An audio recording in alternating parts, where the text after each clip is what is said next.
महाराष्ट्र में इन दिनों भाषा विवाद ने जोर पकड़ लिया है। भाषा को लेकर आग भड़की है। राष्ट्रीय स्वयंसेवक संघ के नेता भैयाजी जोशी के बयान के बाद से ही महाराष्ट्र की सियासत गर्मा गई है। अब इस पर जमकर बयानबाजी देखने को मिल रही है। जहां एक तरफ विपक्ष के नेता सवाल कर रहे हैं, तो वहीं महाराष्ट्र के उप मुख्यमंत्री एकनाथ शिंदे ने भी इस पर बयान दिया है। क्या कुछ बोला है, उनका ये पहले बयान सुन लीजिए।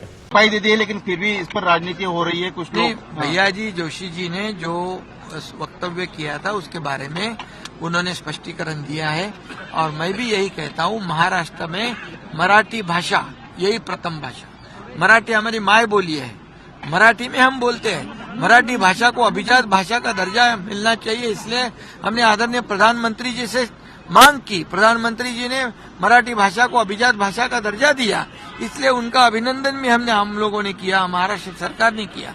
और इसलिए अभी जिस बारे में ये राजनीति कर रहे विपक्ष वाले जो लोग जो तो पोस्टर लगा रहे थे दूसरे भाषा में, अभी वो राजनीति कर रहे, ये तो दुर्भाग्य की बात है। इसलिए जिन्होंने हिंदू हृदय सम्राट बाला साहेब ठाकरे जी के मराठी और हिंदुत्व के विचार छोड़ दिए, उन्होंने ये राजनीति बंद करनी चाहिए। भैयाजी जोशी जी ने अपने वक्तव्य का जो स्टेटमेंट किया था उसका स्पष्टीकरण दिया है कि महाराष्ट्र में मराठी ही है, महाराष्ट्र में मराठी है, हमारी माय बोली है, ये कहा है उन्होंने।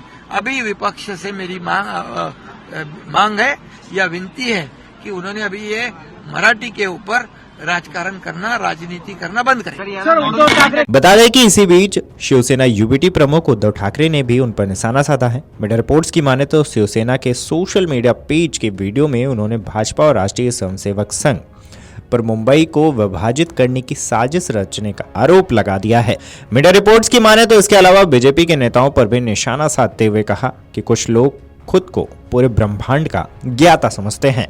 उद्धव ठाकरे ने आरएसएस के भैयाजी जोशी के बयान की कड़ी आलोचना की है। उन्होंने कहा कि भैयाजी जोशी बुधवार को घाटकोपर में अनाप शनाप बोलकर चले गए।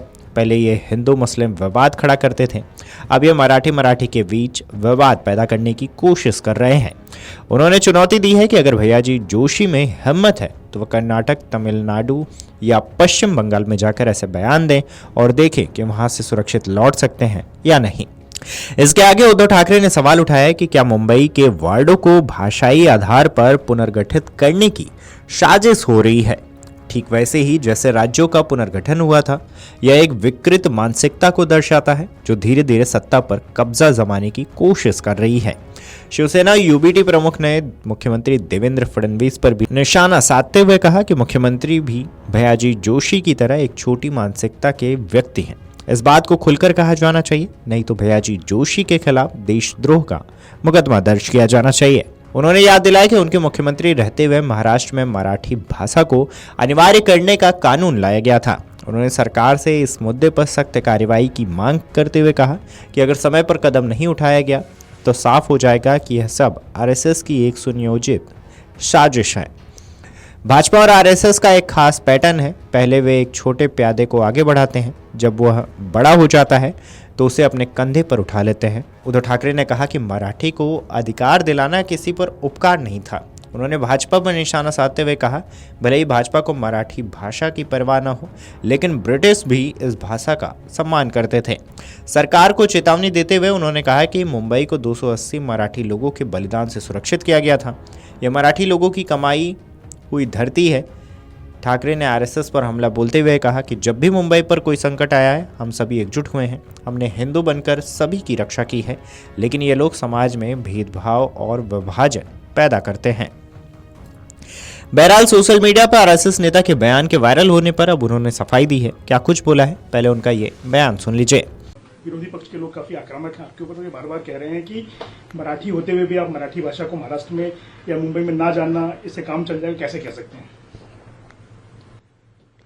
कल एक मुंबई के उपनगर घाटकोपर में एक कार्यक्रम में मेरे कहे हुए एक वक्तव्य को लेकर गलतफहमी हुई है, ऐसा मुझे लगता है।